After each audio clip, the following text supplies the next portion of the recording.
我不娶。那夏朝公主泼辣蛮横是出了名的，凭什么让我当这冤大头？你先别急，朝阳公主可是名满天下的美人，万一入眼呢？哼，养男宠的女人，就算美成天仙也没用，儿臣死也不娶。无礼之人，失德败名，不配入我王府为妻。宣朝阳公主进殿。朝阳参见元皇。抬起头来。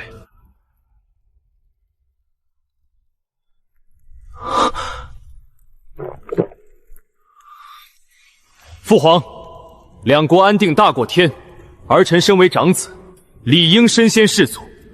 这和亲，儿臣领了。休要妄言，你方才还说他不配。父皇，公主金枝玉叶，言之有理，儿臣对公主心向往之，求父皇赐婚。报，皇上，前线捷报转恶报，这场仗打了3年，到底还是输了。3年耗尽国库啊，如今只能出此下策了。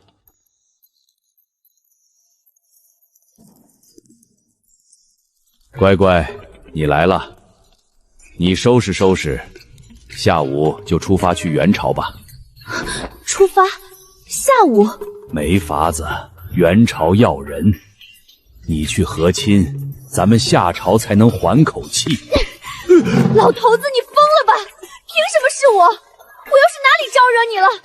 你以为朕没挑过？你看看那几个，你三姐那是出了名的，出嫁才3年，夫家天崩地裂，驸马没了，公公没了，婆婆没了，这会儿还在心丧，谁敢要？谁敢想啊！外面传言说他克死驸马克雕娘，其实是我那温雅的三姐把3房外凡连带驸马一刀一个杀了个精光，那哪是心丧，那是他大发慈悲没把人祖坟给刨了。那吴姐呢？你那好姐姐女扮男装闯江湖，那是为了自立山头搞什么女权？她抢了18个男人这事儿你不知道，现下正醉生梦死当她的女王呢，反正是没把自个儿当公主。剩下的要么是男娃，要么太过年幼，我总不能把你亲哥哥嫁过去吧？为什么不能？他那张脸又不比我差。混账！少废话！来人，给公主打包！老头子，你这就是在报私仇！下午就下午，误了吉时，提头来见。父皇，这婚我绝不结。夏朝公主个个声名狼藉，泼辣难驯，这朝阳想来也好不到哪儿去，不如推给皇兄。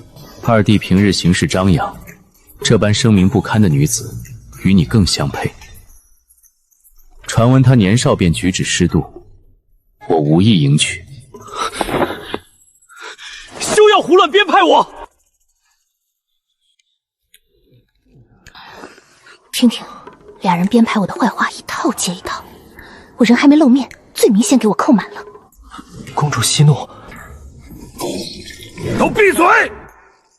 吵得朕恼人生疼。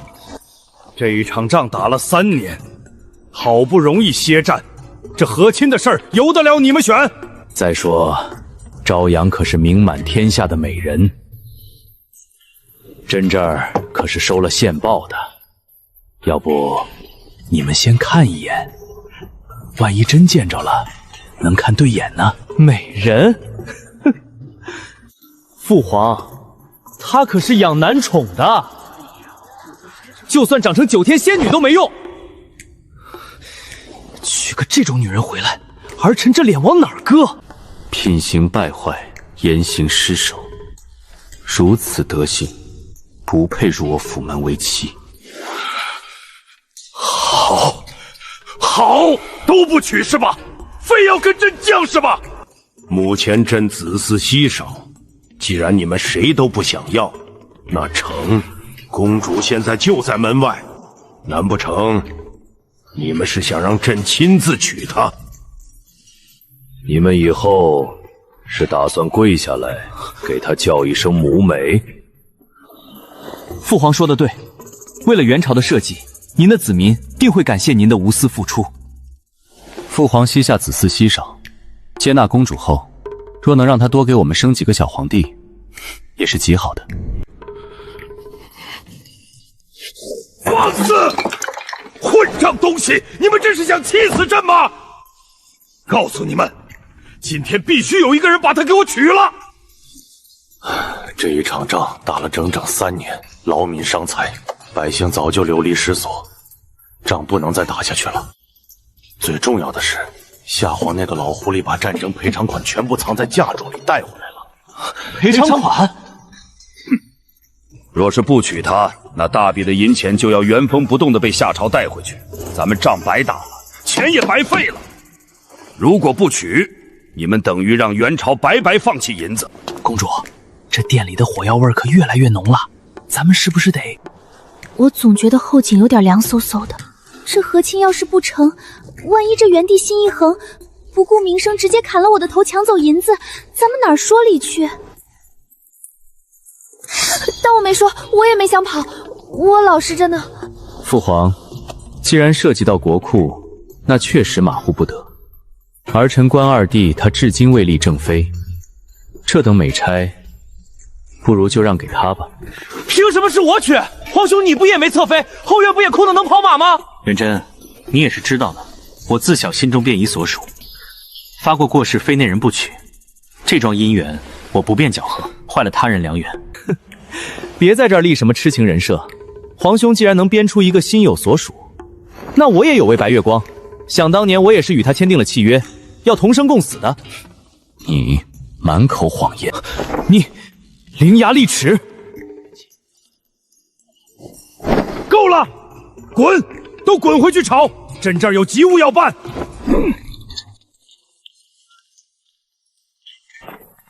听闻朝阳性情乖戾，与二弟倒是天生一对。他性子糟糕，正好配皇兄这般阴阳怪气之人。我就这么在这站了半个时辰，没人问我一句话。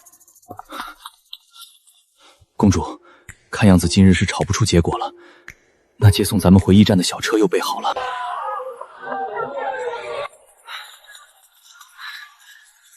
公主，咱们本该安分待在驿站等候陛下传召的，您私自出来，若是被宫中侍卫认出来，可就麻烦了。少啰嗦，被困驿站半日闷得慌，难得出来透气。那边茶楼有人说书，咱们上楼坐坐。夏朝公主个个行事疯癫，夏皇竟还好意思送来和亲，倒不如送皇子，就像皇兄当年在夏朝做质子一般。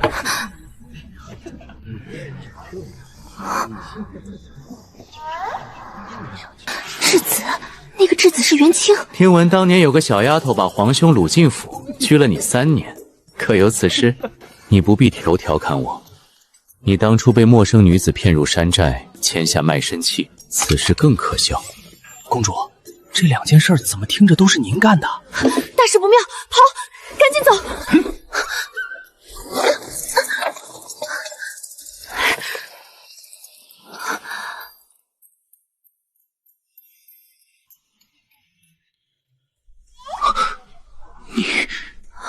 不是我，你认错人了，绝对不是我。是你，那个把我给卖了的小女匪，我就知道你一定会来找我的，你果然来了。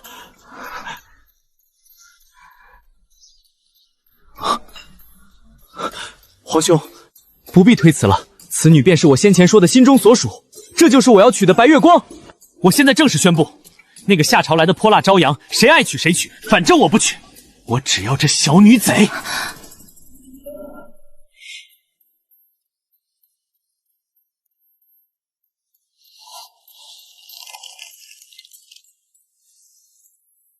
父皇，您今日就是废了我的爵位，我也不会娶那老狮子朝阳公主。那样的毒妇娶回家，府邸都得被她掀了。孽障！你可知这联姻关乎多少银钱？关乎夏元2国的和平。银子我赔，命我也可以给，但除了身边这位与儿臣定下生死之契的女豪杰，儿臣谁也不娶。二皇子，你有喜欢的姑娘固然好，可毕竟是个上不得台面的山野小匪，您这么折腾，怕是……什么叫上不得台面？那是你们这群老狐狸没眼光。行，你要找你的小女贼是吧？那你牵着这位又是怎么回事？夏朝朝阳，见过元帝。朝阳，你是朝阳？父皇，夏朝公主与两国安定名不正言不顺是不行的。二弟既然嫌恶公主和亲这件事，儿臣身为长子，理应承担，请旨父皇赐婚朝阳于儿臣。袁齐，你个老狐狸，你先前还数落他的错处，这会儿转脸就要名分，你要脸不要？先前儿臣道听途说，如今看公主举止稳重，二弟既然只要那山寨契约，那便留着契约过日子吧。和亲之事别勉强。谁勉强了？好了好了，哈哈哈，公主只有一个，你们两个都要抢。行，那便以7日为限，这7日由你们各施所长，公平竞争，不许使诈，最后由朝阳自己凭心选择。阿宁，不对，是公主。你给我句实话。那一年的山寨，那张卖身契，那个要我一直等着被你坠回去的约定，在你心里，究竟是不是一场戏？是不是你专门逗我这个傻子玩的？二皇子多虑了。当时我只顾着打家劫舍，哪知道能捞着一个真的傻子回来。我就知道，姐夫们说的没错，坏女人的话不能信。可我等了你这么久，你休想丢下我和皇兄成亲！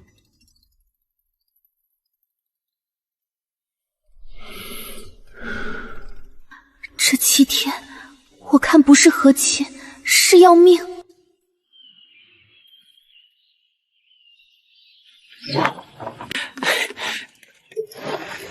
阿宁，这雪山药膏是我看着御厨掐着点蒸出来的，来，先垫垫肚子。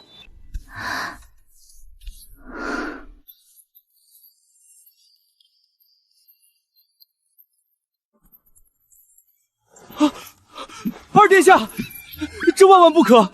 您贵为皇子，怎能亲自动手？什么身份？在大女人面前，小男人最要紧的就是贴心周到。姐夫们教我的。若是阿宁觉得累，我便是他的支点。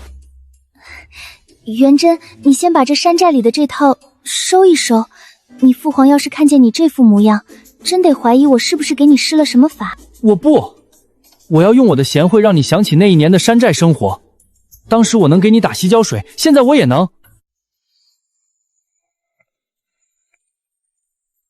看来二弟动作倒是快，只是这揉肩捶背的家仆之事做多了，未免显得粗鄙，总比皇兄在那装腔作势，一肚子弯弯绕绕要好。小公主，记得这一卷离魂经吗？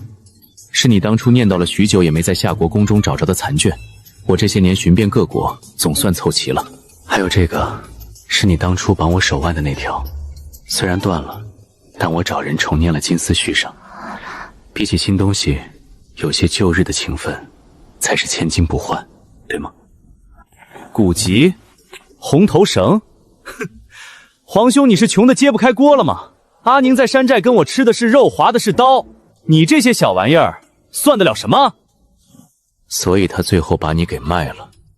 云奇，你还好意思说旧事？你当年可是偷摸溜走的。阿宁哭肿眼睛的时候，你在哪儿？我是迫不得已，不像你丢尽皇家脸面。丢脸怎么了？我心甘情愿，那是我的真情流露，总比你这种心里藏着面上装着的虚伪男人强。我这什么运气，两个大冤种聚一堆里。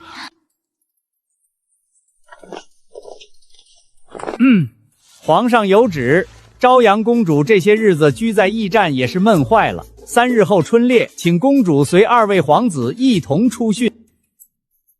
皇上说了，既然是公平竞争，这剑术、胆识也是不可或缺的本事，请2位早做准备吧。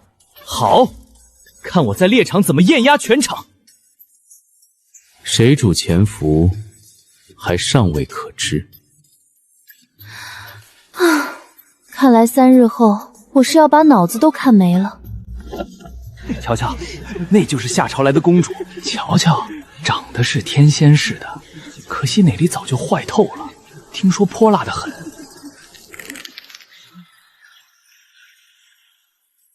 两位殿下怕不是被猪油蒙了心，竟然抢着要这么个名声稀碎的女人，换作是我，送上门都不敢要。听见了吗？这些大家公子手里的剑不准，背后咬舌的本事倒是厉害。豆腐都有脑，他们却没有。公主，奴才去把他们的嘴撕了！你们算个什么东西，也敢偏排大夏公主的为人？她也是你们这种不自爱的男人能议论的。滚过去给公主道歉！二殿下，我们也是为您不值。不值？能入得了阿宁的眼，那是我的福气。再让我听见半句诋毁，我现在就教教你们什么叫难得教化。阿宁，你别听那群嘴碎的，我是绝对相信你的。元真，这儿是猎场，你那套话留着回山寨说行吗？什么？小心！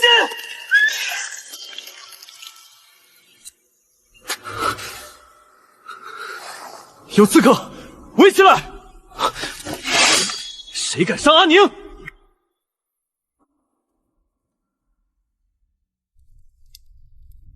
你傻不傻？元朝皇帝统共就2个儿子，你要是死在我这个和亲公主面前，你要我怎么收场？若是你死了，我不在乎这天下有没有能收场的人。阿宁，当初丢下你那晚，我躲在马车里想了无数种结果，唯一没想到你会因为那事儿生我的气，生了3年。你还提当初，一封信都没有，只丢下一块没用的玉佩。我每天在公主府门槛坐到天黑。那是元朝皇中内乱，皇叔毒杀亲侄，连我的母妃都被构陷杀害。阿宁，那时我不得不走。不行不行，那小子绝对在卖惨。殿下，咱们回吧。太医说了，大皇子伤了重。我不走，万一我皇兄装可怜博同情，公主一个心软选择他怎么办？我要守在这里。我是二当家认准的夫婿，这时候必须守卫正宫的威严。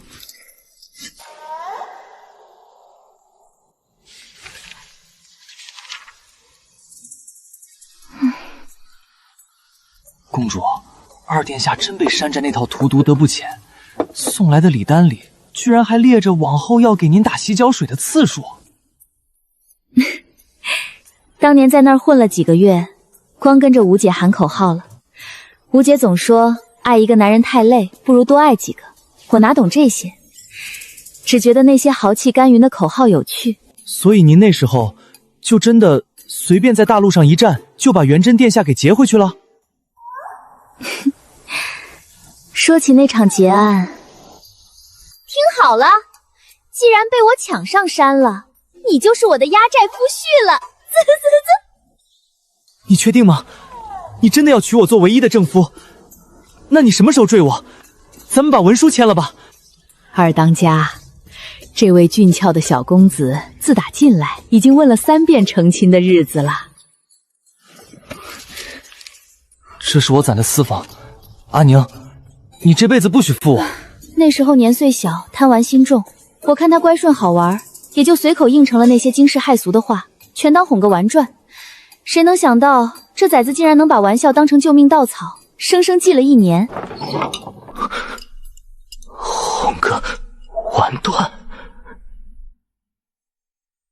那些洗脚水，那些誓言，对你这位高高在上的公主来说，从头到尾都只是在大陆上随手拎来的乐趣。元真，不是，你听我说。所以我就是一个活该被戏弄的傻子。那些大女人的理论，就是教你如何心安理得地践踏别人的真情。元真，那时是我少不中事，不懂分寸。若是那时知道你这般执拗，我绝对不敢跟你开那种玩笑。这件事是我做的混蛋。万兄，二弟，既然那是一场游戏，那就到此为止吧。那些原本在权力漩涡里同生共死过的情感，才最可。大殿下，您这半夜三更，元朝大皇子是夜猫子转世吗？若是想要我那份嫁堂赔款，明早公事承办便是。我在你眼里，便只会权衡利益。当年我砸掉的那块玉，你竟然全捡回来了。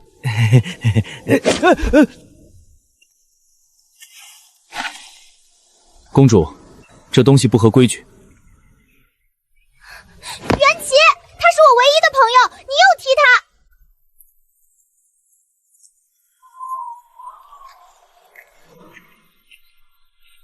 皇权动荡，我必须尽快回国。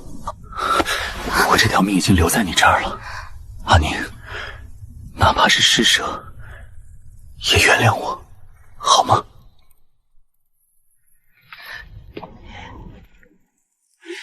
袁琪，你这个当面一套背后一套的老狐狸！说好的公平竞争，你半夜翻床算什么英雄？撒开你的脏手！你有旧账，你有苦衷，我还有满肚子腹肌等他摸呢！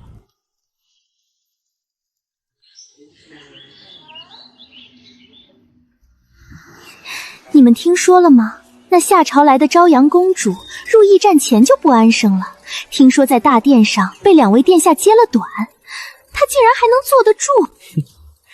早说了，那和亲赔款是臭钱。以她这样的品行，指不定在咱们元朝的驿站里藏了多少小白脸。陛下竟然由着她在这儿玷污皇室名声。说谁呢？小白脸，小白脸在哪儿？我看你们这几个嘴碎的，倒是有长成小白脸的潜质。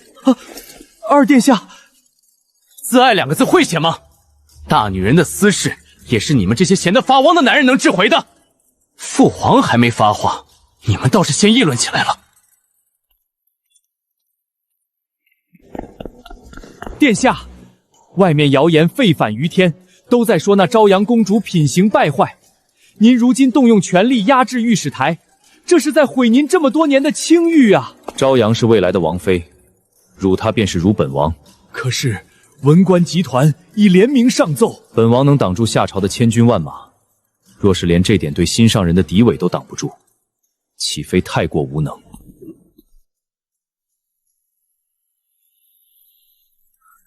公主，咱们真要去啊？那赏花宴摆明了是那些豪门望族设的局，想要羞辱您。大皇子和二皇子为了替您说话，都快把朝堂闹翻了。他们越帮，外面就传得越邪乎。他们觉得我是柔弱的兔崽子，需要皇子去救。错了，与其指望男人替我遮羞，不如我去给他们开开眼，什么是大夏公主。朝阳公主到。方才入园，听见有人讨论我。既然大家对夏朝的风土人情这么感兴趣，何必私下揣摩？即便我朝阳真沉溺于男色，诸位公子的品相，我也是万万看不上的。此次和亲是两国求稳，本宫代表的是夏朝千万百姓。若诸位觉得污名能阻了两国和平，那尽管再说的大声些。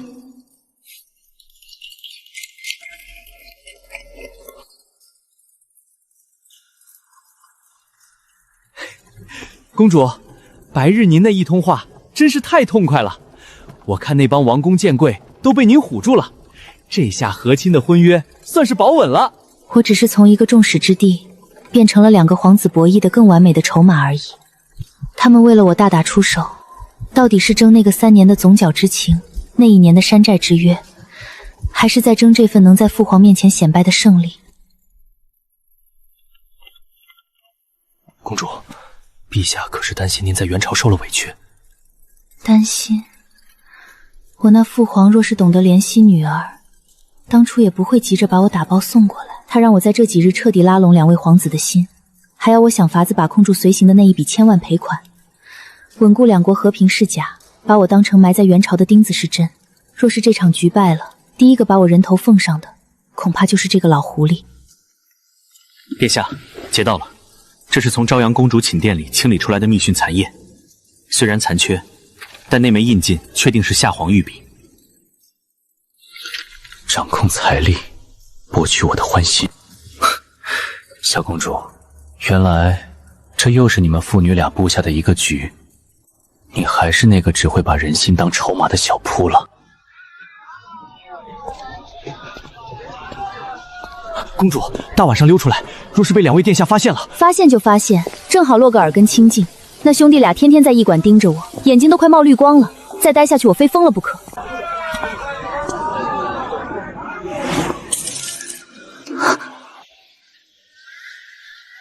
阴魂不散。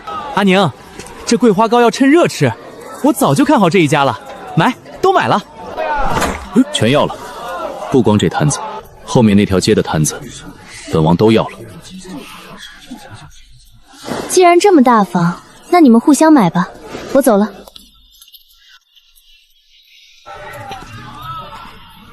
那种素淡的东西哪配得上你？当然要最闪的。粗俗，这羊脂玉手镯才撑得起小公主的肤色。某些人以前在山寨，大约是把审美全卖给山贼了。那是为了不漏财。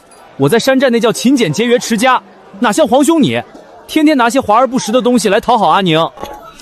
大女人持家创业极其辛苦，咱们身为男子，若能多分担些，甚至是多个侧夫帮衬，共同帮助主家，岂不是社稷福音？这位爷倒是明理得很。荒谬！元朝立国1000年，从未听说过皇室中人竟敢当众宣扬这种不知礼法、违背一夫一妻之序的浑言。元贞，你的教养都交给那些山匪了。什么不知礼法？阿宁他若是喜欢，那这就是法。够了，回驿馆。既然两位有不同见解，不如先回去吵个清楚吧。朝阳，这些日子，袁琪和元贞在你那儿闹得不可开交吧？那两个逆子，想来没让你清静半分。陛下说笑了，两位殿下一冷一热，倒像是在驿馆搭了台戏班子。我若是躲进房里，他们连敲门的声音都要争个谁先。想当年朕做皇子时，也曾像他们这般孤注一掷过。为了求娶一个所谓非一不可的女子，朕甚至动过不要这江山的心思。可陛下如今坐拥四海，这后宫终究成了他的墓。情爱二字，若在皇权之中纠缠，往后你要对付的可不止一个不听话的丈夫，还有如浪一般的后宅竞争、百官口舌。陛下的意思是，即便我选了他们中任何一人，最终也不过是进了一座金铸的鸟笼。江山要安稳，不必非要用你的一辈子陪葬。你父皇是个老狐狸，但朕如今年纪大了，见不得再多个冤魂。如果你两个都不想选，朕今日在此允你，你不必做谁的妻子，你可以只做朝阳。陛下的意思是，可以拒绝和亲？你可以留在元朝，也可以回你的故乡。若你想留下来，朕会划一处封地给你，随你去拓土，像你那位吴姐一样搞个山寨也罢。你是那里的主宰，你愿意吗？公主，万万没想到元帝竟肯划出完整封地交由您管辖，您不必被迫在两位殿下之间做选择了。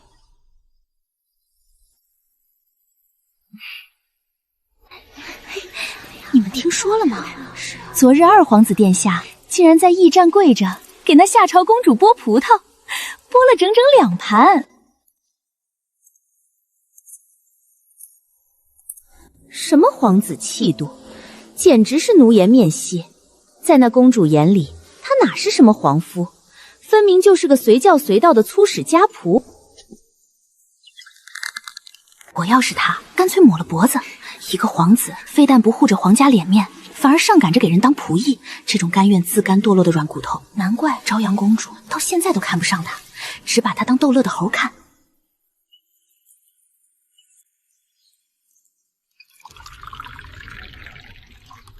公主，这又是陛下寄来的吗？不是他，是吴姐。她听说了我和亲之事。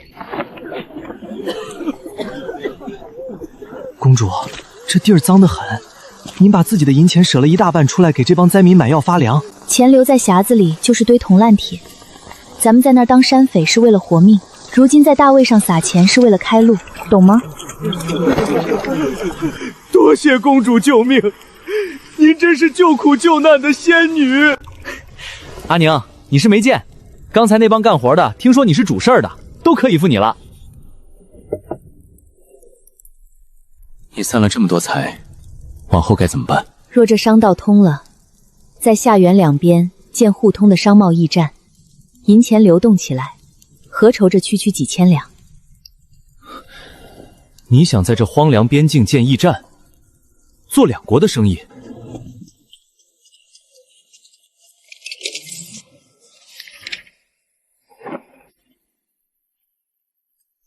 公主这一支商队拉出去，别说丝绸香料，怕是连关外的马帮都得避让3分。这8个是皇宫里出来的，专门派给你当领队，谁敢在半路截标，就是打我的脸。元贞，稍后我会与你签一份银子入股的文书，往后你便是我的投资商。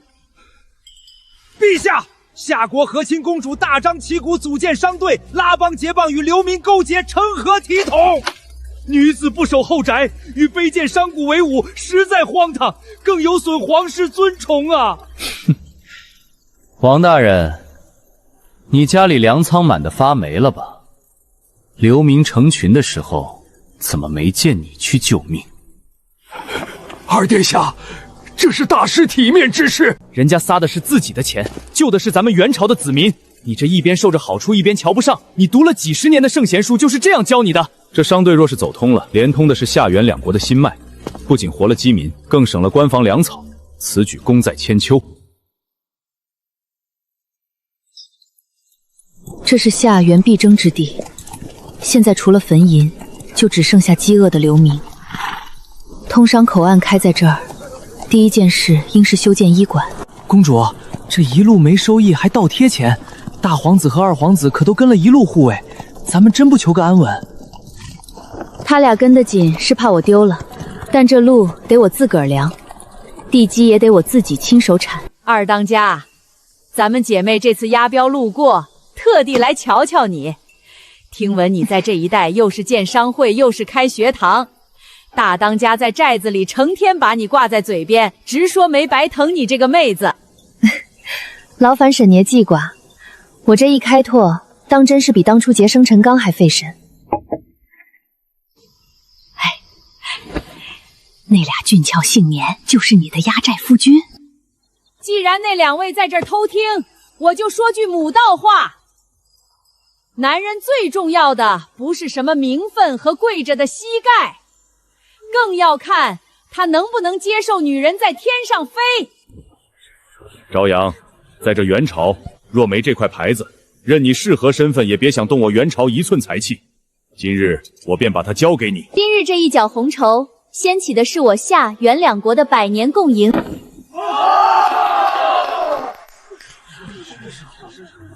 贺商行大吉，元齐敬奉贺礼。祝二当家买卖长青，以后要是有人在路上闹事，尽管差使我的亲臣去办。公主，夏皇这封来信语气可重得很，骂您弃了皇家尊严从商，是在打咱们大夏的脸，还说若您不立刻选一人成婚，就要断了边关通商。哼，打他的脸，他是怕他的如意算盘落空。你去拨30万两黄金，让送线的给他带回去，写信回话，想要钱就得听我的。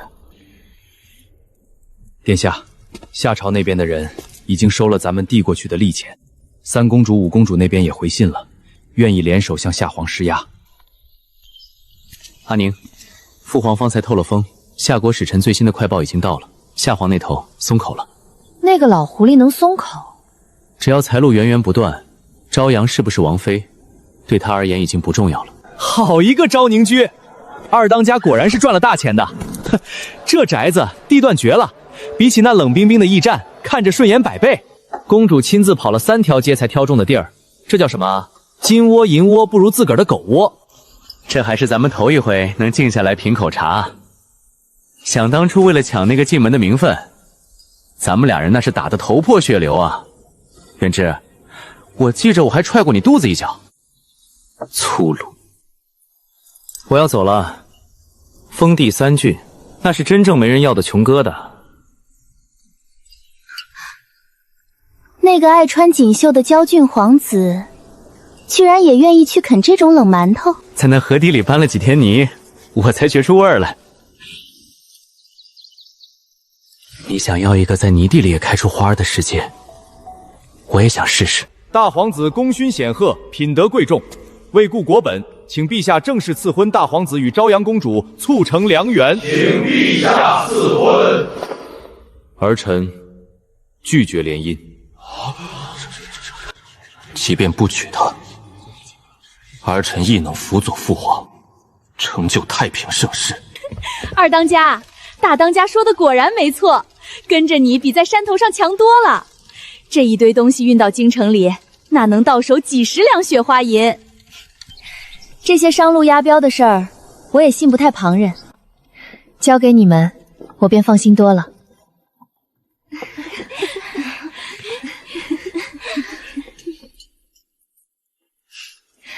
咱们姐妹今后也不必过那饥一顿饱一顿的日子了。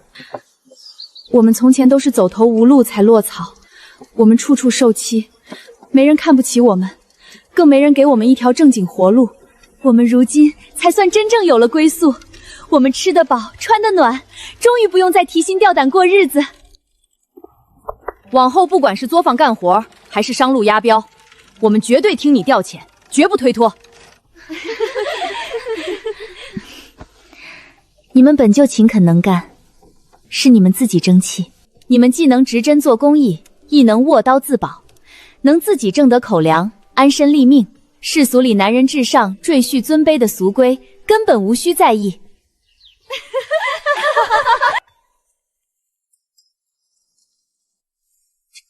公主，这风太大了，咱们回屋吧。不，我再看会儿。这一砖一瓦都是我一块一块码出来的。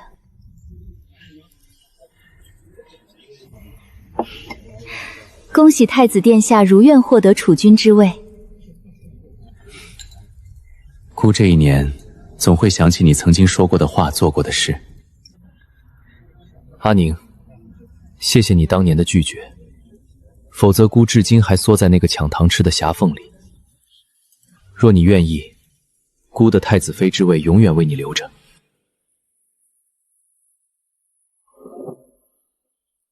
当初在山寨，姐夫们教我要死皮赖脸当正宫。其实那时候我也怕你不知何时会厌了我，到时我又该怎么办？如今去了一趟封地，看到那些饿着肚子却依旧跪拜我的百姓，我才突然明白了王爷的职责。这世间万物，终究敌不过一碗饱饭抵给人心的踏实。阿宁，我也得谢谢你。何须言谢，我的商行少了2位的照拂，估计还会困难很多。